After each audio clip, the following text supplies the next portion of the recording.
পশ্চিমবঙ্গের সরকারি কর্মচারী, পুলিশ কর্মী,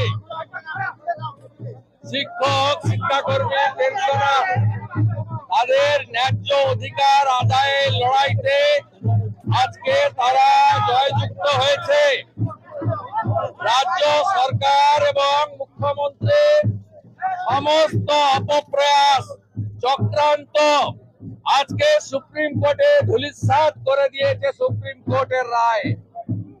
এই জাজমেন্টকে আমরা ওয়েলকাম করি এবং আমরা সবাই এই ন্যায্য অধিকার দিয়ের দাবিতে সর্বস্তরের দলমত নির্বিশেষে কর্মচারী, শিক্ষক, পেনশনার, পুলিশ কর্মী সবার সঙ্গে ছিলাম। মমতা বন্দ্যোপাধ্যায়কে আগামী মার্চ মাসের মধ্যে 10,400 কোটি টাকা কর্মচারীদেরকে দিতে হবে, আর বাকিটা যেটা হবে সেটার দায়ভার পরবর্তী সরকারকে নিতে হবে। এবং ভারতীয় জনতা পার্টি কথা দিতে পারে, বিজেপি সরকার এলে, বিজেপি সরকার আপনারা আনলে আমরা সুপ্রিম কোর্টের জাজমেন্টকে মর্যাদা দিয়ে আপনাদের সুপ্রিম কোর্টের যে রায় তাকে কার্যকর করব।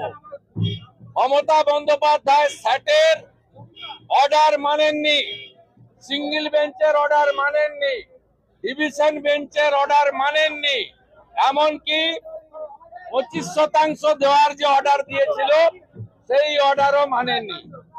আজকের জাজমেন্ট ল্যান্ডমার্ক জাজমেন্ট। তিনটি বিষয়ে আমরা ধন্যবাদ জানাই সুপ্রিম কোর্টকে। এক, ডিএ কর্মচারীদের মৌলিক অধিকার, সুপ্রিম কোর্ট এই পয়েন্ট ক্লিয়ার করে দিয়েছে। সুপ্রিম কোর্ট তৎক্ষণাৎ 31 মার্চের মধ্যে 25% অর্থাৎ 10,400 কোটি টাকা দিয়ে দিতে বলেছে। বাকি 75% 30 মে 2026-এর মধ্যে দিতে বলেছে।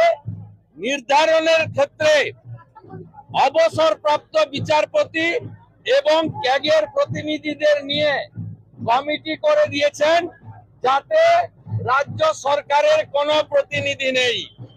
রাজ্য সরকারের খবরদারি, মাতব্বরি, সমস্ত চক্রান্তকে সুপ্রিম কোর্ট আজকে ধুয়ে মুছে সাফ করে দিয়েছে।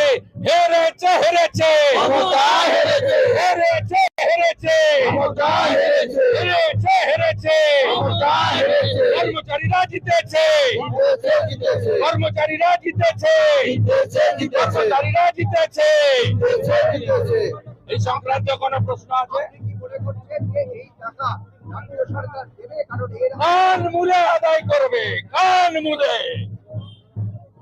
কান মুলে আদায় করবে ভারতবর্ষের সর্বোচ্চ আদালত। নজরদারি করার জন্য 3 জন অবসরপ্রাপ্ত বিচারপতি এবং ক্যাগের কমিটি করে দিয়েছে। মমতা বন্দ্যোপাধ্যায় পালানোর আর কোনো রাস্তা নেই। দ্বিতীয়ত হচ্ছে, গতকাল আপনাদের অনেক চ্যানেল মুখ্যমন্ত্রীকে বিরাট নাম্বার দিয়েছে, সওয়াল জবাব। সুপ্রিম কোর্টের রায় কোথায় আছে বলুন তো? আপনাদের লজ্জা লাগে না? মমতা ব্যানার্জির নাম গন্ধ কোথাও আছে সুপ্রিম কোর্টে?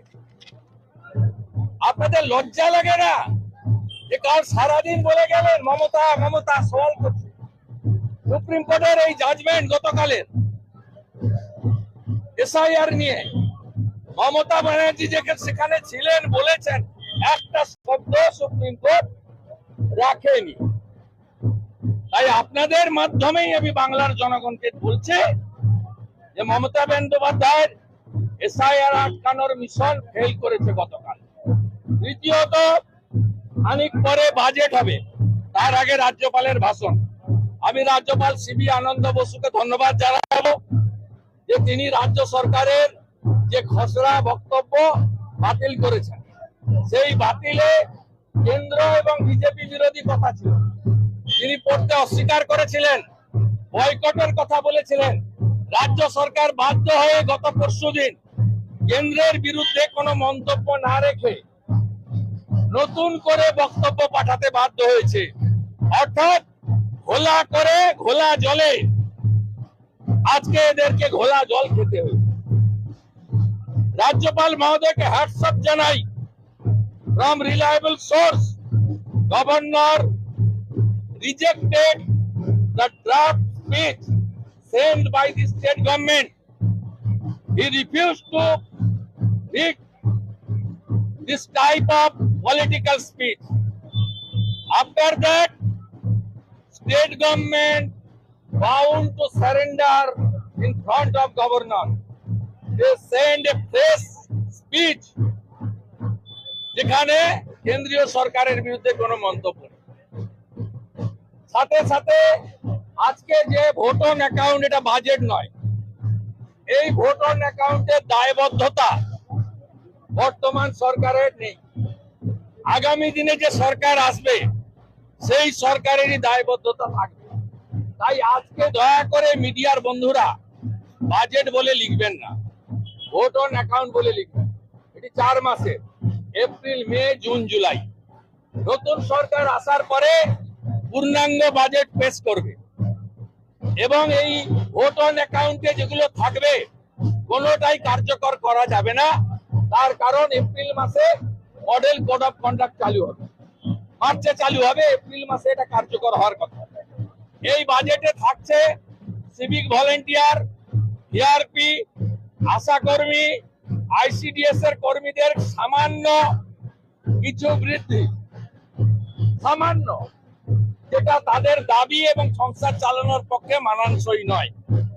লক্ষ্মী ভান্ডারে কয়েকশো টাকা বাড়ানোর একটা প্রতিশ্রুতি থাকবে, কার্যত সেটাও কার্যকর এই সরকার করতে পারবে না। আগামী দিনে যে সরকার আসবে, বিজেপি সরকার, তাদেরকেই কার্যকর করতে হবে। এবং আমাদের সংকল্প পত্রে আমরা যে প্রতিশ্রুতি দেব, অন্যান্য রাজ্যের মতো উড়িষ্যার সুভদ্রা যোজনা, মধ্যপ্রদেশের লাডলি বহিন, দিল্লির 2500 টাকা মাসে, হরিয়ানায় 2100 টাকা মাসে, মহারাষ্ট্রে 2000 টাকা মাসে, সেটা আমরা অনেক ভালো দেব সংকল্প পত্রে, সেটাই কার্যকর হবে। কিন্তু গতকাল মুখ্যমন্ত্রী মমতা বন্দ্যোপাধ্যায় সুপ্রিম কোর্টে সওয়াল করেছিলেন, এটা তো সত্যি? সেটা টিভিতে দেখেছেন, no record, no record, not a single word. এটা কারেক্ট করতে হবে আপনাকে, ওটা সওয়াল বলে না। উনি কিছু কথা বলেছেন যেটা আইনগতভাবে রেকর্ড হয় না। সুপ্রিম কোর্টের একদম ক্লিয়ার ইনস্ট্রাকশন সব কোর্টেরই আছে, নয় পিটিশনার বলবে নয় লয়ার বলবে, দুজন মিলে কোথাও এলাও হয় না। উনি শ্যাম দেওয়ানকে লয়ার দিয়েছিলেন, তার কথাই, তার নাম আছে, তার কথা রেকর্ড আছে। আইনত কোনো সাংবিধানিক প্রধান তিনি কি এভাবে প্লিট করতে পারেন? কারণ ইতিহাসে এরকম নজির নেই। না, রাইটস তো আছে, 226 এ মৌলিক অধিকার সবার রাইট আছে।